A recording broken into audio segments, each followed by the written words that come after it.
हाँ बच्चों, SO2 is considered as air pollutant.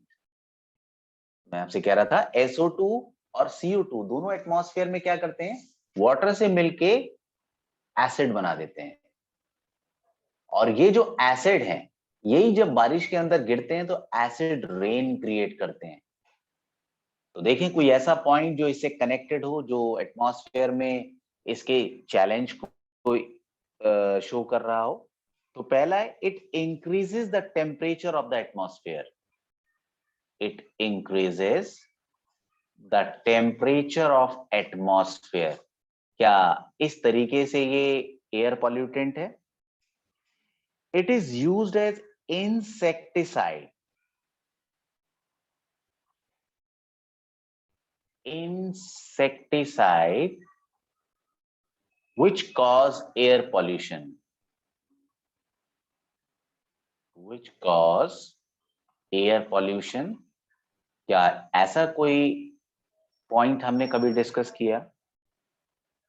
It causes acid rain. Sir C correct होगा। तो ये वाला पॉइंट मैच करता है। It causes acid rain due to formation of sulfuric acid on combination with oxygen and water। है ना, पहले क्या होता है बच्चों स्टेप में, SO2 ऑक्सीडाइज होता है SO3 में, फिर ये वाटर से कंबाइन करता है और बनाता है H2SO4। 11th क्लास में एसिड रेन के बारे में।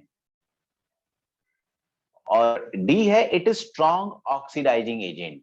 खैर हमें इससे कोई कंसर्न नहीं है, पॉल्यूशन क्रिएट हो रहा है क्योंकि एटमॉस्फेयर में एसिड बन रहा है। तो it causes acid rain due to the formation of sulphuric acid when SO2 is treated with O2 and water। ये वाला ऑप्शन करेक्ट है, सी।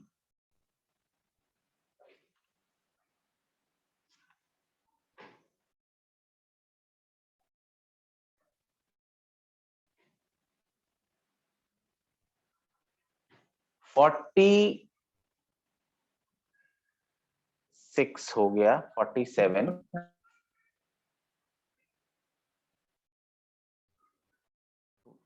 हो सकता है नंबर में कुछ गड़बड़ करी हो मैंने।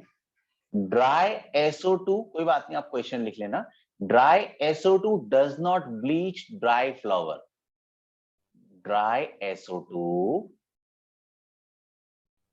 Doesn't bleach dry flower.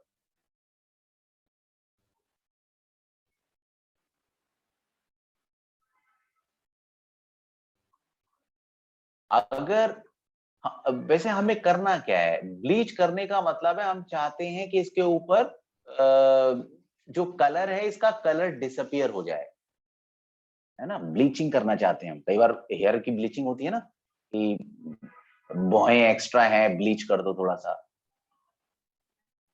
तो यहां पर SO2 को हम इस्तेमाल कर सकते हैं मॉइस्चर वाली स्टेट में, मगर ड्राई SO2 अगर है तो फ्लावर भी अगर ड्राई है तो वो ब्लीच नहीं होगा। देखो ब्लीच का कारण क्या होता है, मैं आपको यहां पर रीजन बताता हूं ब्लीचिंग कैसे होती है। ब्लीचिंग होती है नेसेंट हाइड्रोजन से, जो ये SO2 प्रोवाइड करती है।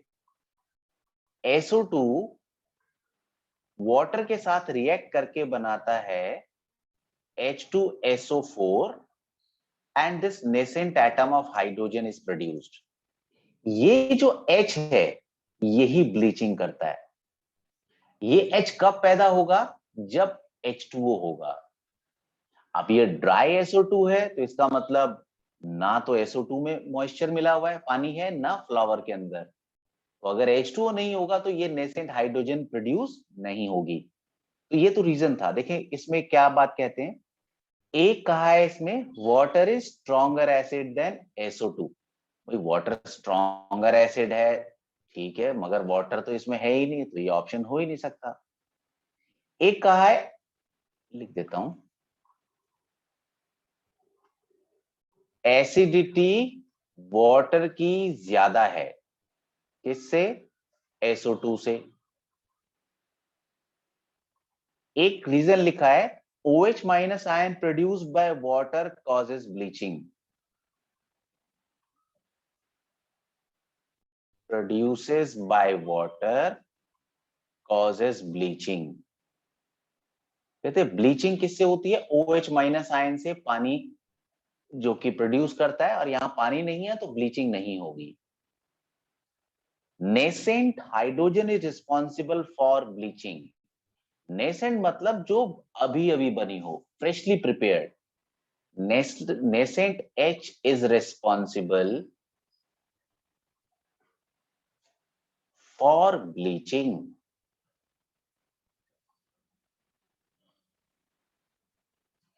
Produced only in presence of moisture. Moisture जब होगा तभी ये प्रोड्यूस हो पाएगा। और water is actual reducing agent. Water actual is reducing agent, यानी पानी ही है जो रिड्यूस करता है, जो ब्लीच करता है, कॉजेस ब्लीचिंग। तो जो लॉजिक बच्चों रिएक्शन में डिस्कस किया गया होगा, सल्फर डाइऑक्साइड पानी के साथ मिलकर बनाता है सल्फ्यूरिक एसिड, और तब बनते हैं नेसेंट हाइड्रोजन एटम जो कि ब्लीचिंग के लिए रिस्पॉन्सिबल है। तो पहला वाला एसिडिटी वाटर की ज्यादा है, SO2 की ज्यादा है, इससे कोई कनेक्शन नहीं है। वाटर का OH माइनस आयन भी एसिडिटी या ब्लीचिंग में कोई कंट्रीब्यूशन नहीं देता। हाँ, सी करेक्ट है। This is the nascent hydrogen. जब मॉइस्चर से, वाटर से SO2 मिलता है तब नेसेंट हाइड्रोजन प्रोड्यूस होता है, और तब flower plus this 2H which will reduce the flower to colorless, तब जाकर ब्लीचिंग होगी। तो सी करेक्ट है बच्चों। सिर्फ अगर हम कहें कि वाटर ही रिड्यूसिंग एजेंट है, अगर पानी डाल दे तो पानी H नहीं दे पाएगा। पानी H कब दे पाएगा? जब उसको हम SO2 के साथ मिलाएंगे। SO2 का जब H2SO4 बनेगा तो बचे हुए H निकलेंगे as a nascent hydrogen. So answer C is correct. Nascent H is responsible for bleaching.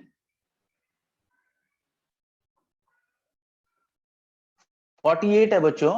Which of the following statement is not correct about SO2? Sulphur dioxide के लिए कौन सी स्टेटमेंट इनकरेक्ट है? Incorrect statement ढूंढनी है इसकी about SO2। Sulphur dioxide के बारे में कौन सी बात सही नहीं है, कौन सी बात गलत है? पहला है it act as bleaching agent in moist condition. Acts as bleaching agent in moist condition. तो अगर हम इसको ऊपर वाले से मिलाएं तो बिल्कुल मैच कर रहा है। अभी SO2 में मॉइस्चर यानी वाटर डाल दें तो ये तो नेसेंट हाइड्रोजन प्रोड्यूस कर रहा है जो कि एक ब्लीचिंग एजेंट का काम कर रहा है। तो ये वाली बात तो सही है। This is not incorrect, this is correct statement. दूसरी बात है it's dilute solution is used as disinfectant. Dilute solution of SO2 is used as disinfectant किया जाता है। करेक्ट स्टेटमेंट है। Its molecule have linear geometry. Its molecule have linear geometry.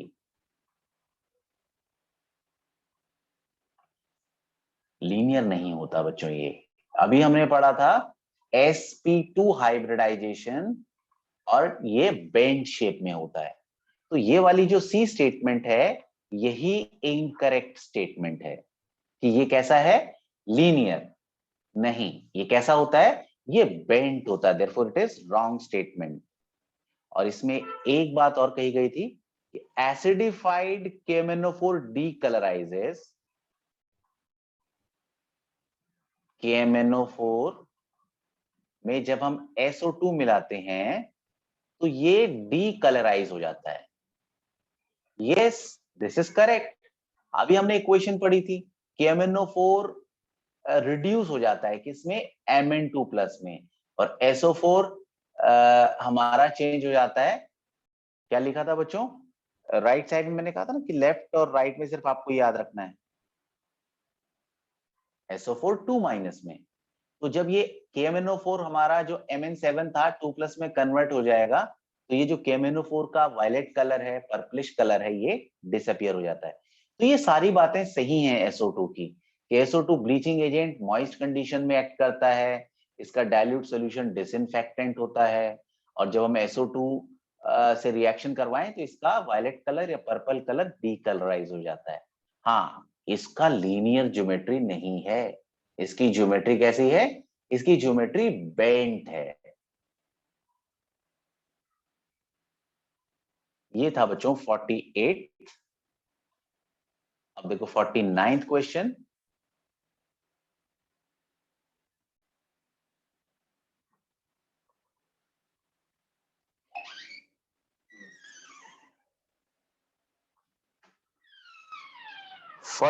है बच्चों, which of the following statement is not correct. Statement के बारे में ज्यादा क्वेश्चन है। स्टेटमेंट इनकरेक्ट निकालनी है। तो पहली है बच्चों, अब ये किसके बारे में दिया है, अच्छा मिक्स दिया हुआ है, गेस करना बच्चों, कर सकते हो आप। O2 molecule is paramagnetic with 2 unpaired electron.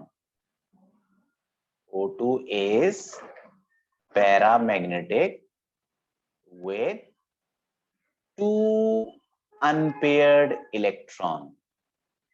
क्या ये स्टेटमेंट गलत है?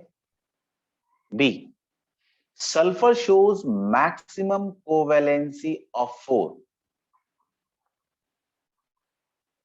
मैक्सिमम कोवेलेंसी 4, क्या ये स्टेटमेंट इनकरेक्ट है? Ozone can be easily detected by mercury,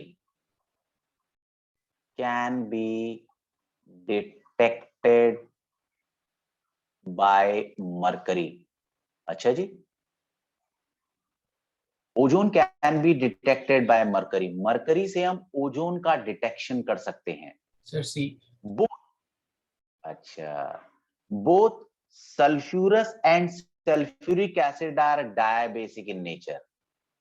H2SO3 and H2SO4 are diabasic in nature.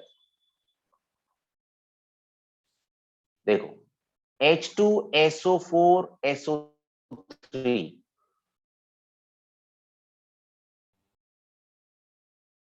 H2 ये हुआ SO4, चाहे H2SO3 हो या H2SO4 हो, दोनों में ही 2 OH होते हैं, यानी दोनों के दोनों डायबेसिक हैं, क्योंकि 2 H प्लस आयन ये लूज कर सकते हैं।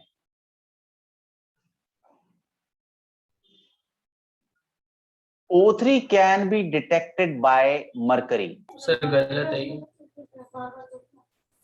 देखो होता क्या है, O3 Hg को HgO में कन्वर्ट कर देता है।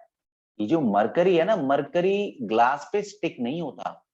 अगर ओजोन उसमें आपने पास कर दी और Hg का HgO बन गया, तो ये स्टिक करने लगेगा, स्टिक्स ऑन ग्लास।